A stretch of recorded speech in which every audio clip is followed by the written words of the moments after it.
பேரூராட்சி சார்பாக பல லட்சம் ரூபாய்களை முடக்கி மேற்கூரைகள் மற்றும் சில வேலைகளை பணி செய்தார்கள்.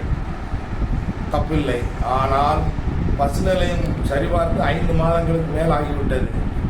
அதை சரியான முறைக்கு திறப்பலா என்பதற்கான அறிகுறிகள் எந்த விதத்திலும் இந்த நிமிடம் வரை இல்லை. காரணம், இந்த பேட்டி எதற்கு நான் கொடுக்கிறேன் என்றால், பொதுமக்கள் மெயின் ரோட்டில் மழையும் வெயிலிலும் பார்க்காமல் ரொம்ப மன உளைச்சலும் மன கஷ்டத்திலும் இருக்கிறார்கள். இதற்கு தகுந்த நடவடிக்கை எடுத்து உடனடியாக இந்த பஸ் நிலையத்தை மக்கள் பயன்பாட்டுக்கு திறக்குமாறு தாங்களுடன் கேட்டுக்கொள்கிறேன். இன்னொரு காரணம், இந்த பஸ் ஸ்டாண்டு எதற்காக வேலை பார்த்தார்கள்? 2 வீலரும் மற்ற வாகனங்களும் நிற்பதற்காகவும், சுகாதாரக்கேடு மற்ற இரவு நேரத்தில் பல விஷயங்களை செய்து கொண்டிருக்கிறார்கள். இதை என்னால் பேட்டியில் சொல்ல இயலவில்லை. தயவுசெய்து உடனடியாக இந்த பஸ் நிலையத்தை திறக்குமாறு தாங்களுடன் கேட்டுக்கொள்கிற வாசல் பேரூராட்சியை